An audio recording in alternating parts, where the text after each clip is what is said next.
اعوذ باللہ من الشیطان الرجیم بسم اللہ الرحمن الرحیم۔ ایمان کے سلسلے میں جو باتیں سورہ حدید میں آئی تھیں، اب یہ پوری صورت، وہاں جو آیا تھا قتال اور جہاد اور حدید، یہ ساری چیزیں آئی تھیں نا، انزلنا الحدید اور انبیاء کی بعثت کا مقصد، وہ سارا مضمون سورہ صف میں آ چکا ہے۔ اس کے لیے کیسے انسان آئیں گے وہ سورہ جمعہ میں آ چکا ہے۔ سورہ حدید میں بھی آیا تھا، هو الذی ينزل علی عبدہ آیات بینات لیخرجکم من الظلمات الی النور، وہی ہے اللہ جو نازل کر رہا ہے اپنے بندے پر آیات بینات تاکہ وہ نکالے تمہیں اندھیروں سے روشنی کی طرف۔ لیکن سورہ تغابن میں ایمانی مباحث اور جامع ترین صورت ہے۔ لیکن ایک بات یہ ہے کہ سورہ حدید کے بعد نمبر 2 میں سمجھتا ہوں کہ یہ سورہ مبارکہ بھی اللہ نے مجھے عطا کی ہے۔ اس کے اسرار و رموز، اس کا نظم اس قدر واضح اللہ کے فضل و کرم سے ہے، آپ بھی نوٹ کر لیجئے، اس میں صرف اشارات ہو سکتے ہیں۔ 2 رکوع ہیں، 10 آیتیں اور 8 آیتیں۔ پہلے رکوع کی 10 آیتوں میں 7 آیتوں میں نریشن ہے ایمان کی، ایمان یہ ہے یہ ہے یہ ہے یہ ہے، اور 3 آیتوں میں بڑی زوردار دعوت ہے، بس لاؤ ایمان، مانو ان باتوں۔ دوسرے رکوع کی 8 آیتوں میں سے پہلے 3 میں ایمان کے ثمرات بیان ہوئے، پہلے 5 میں ایمان حقیقی اگر ہے تو اس کا یہ ثمرہ ہے، یہ ثمرہ ہے، یہ ثمرہ ہے۔ اس درخت میں اگر آم کا درخت صحت مند ہے تو آم لگتے ہیں کہ نہیں؟ تو ایمان کا درخت صحت مند ہے اگر، تو اس میں کوئی ثمرات لگیں گے، کوئی پھل لگیں گے کہ نہیں؟ یا ٹھنڈی ہے؟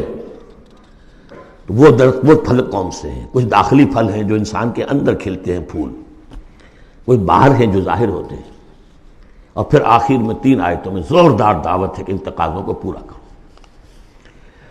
بسم اللہ الرحمن الرحیم۔ یسبح للہ ما فی السماوات و ما فی الارض، یہ تیسری مرتبہ یسبح آ گیا۔ ایک مرتبہ سورہ جمعہ میں، ایک مرتبہ سورہ حشر میں آ چکا تھا، یسبح لہ ما فی السماوات والارض، وما فی کے تکرار کے بغیر، دوسری مرتبہ سورہ جمعہ کے شروع میں، تیسری مرتبہ یہ تغابن۔ لہ الملک و لہ الحمد، اب یہ ساری چیزیں آ چکی ہیں سورہ حدید کے اندر۔ بادشاہی بھی اسی کی ہے، حمد بھی اسی کے لیے، وَهُوَ عَلَىٰ كُلِّ شَيْءٍ قَدِيرٌ، وہ ہر چیز پر قادر ہے۔ هُوَ الَّذِي خَلَقَكُمْ، اسی نے تمہیں بنایا ہے نا، فَمِنْكُمْ كَافِرٌ وَمِنْكُمْ مُؤْمِنٌ، تو کتنی عجیب بات ہے کہ تم میں سے کوئی مومن ہے کوئی کافر ہے۔ بنانے والا تو سب کا ایک ہے، سب کو مومن ہونا چاہیے، سب کو اس کا شکر گزار ہونا چاہیے، سب کو اس کے سامنے جھکنا چاہیے، لیکن واقعہ یہی ہے، هُوَ الَّذِي خَلَقَكُمْ، اس نے بنایا تم سب کو۔ فَمِنْكُمْ كَافِرٌ وَمِنْكُمْ مُؤْمِنٌ وَاللَّهُ بِمَا تَعْمَلُونَ بَصِيرٌ، اور جو کچھ تم کر رہے ہو اللہ دیکھ رہا ہے۔ اس میں بڑا ایک یوں سمجھیے کہ بڑی دھمکی ہے، اللہ دیکھ رہا ہے، یعنی یہ کہ جو بھی اس کی مخلوق میں سے اس کا کفر کرے پھر اس کے ساتھ وہ نمٹے گا اس سے۔ وَاللَّهُ بِمَا تَعْمَلُونَ بَصِيرٌ، ہم تمہیں دیکھ رہے ہیں، تمہاری حرکتیں ہماری نگاہ میں ہیں۔ کیا مطلب ہوتا ہے اس کا؟ خلق السماوات والارض بالحق، اس نے آسمان اور زمین پیدا کیے ہیں ایک پرپس کے ساتھ، باطل نہیں ہے یہ تخلیق، عبث نہیں ہے یہ تخلیق، حق کے ساتھ، با مقصد با نتیجہ، اور خاص طور پر تم اس کی کریشن کا کلائمیکس، وَصَوَّرَكُمْ فَأَحْسَنَ صُوَرَكُمْ، اور تمہاری جو نقشہ کشی کی ہے تو کتنی عمدہ کی ہے۔ انسان کا جسم، اس کا اریکٹ پوسچر، پھر کس طریقے سے جو اس میں جنسیں بنائی گئی ہیں، کس قدر کامل ہم آہنگی ہوتی ہے، پھر چہرے پہ جو نقش و نگار ہے، ایک ایک چیز پر غور کرو۔ فَصَوَّرَكُمْ وَأَحْسَنَ صُوَرَكُمْ، بہترین صورت بنائی تمہاری۔ وَإِلَيْهِ الْمَصِيرُ، اسی کی طرف لوٹ کر بھی آنا ہے۔ یہ سب کچھ بنا کر ایسے نہیں چھوڑ دیا تمہیں، تم اتنی گھٹیا شے نہیں ہو کہ بس اٹھا کے پھینک دی، نہ کھلونا ہو کہ کھیلے اور بس اس کے بعد جی اگتا گیا۔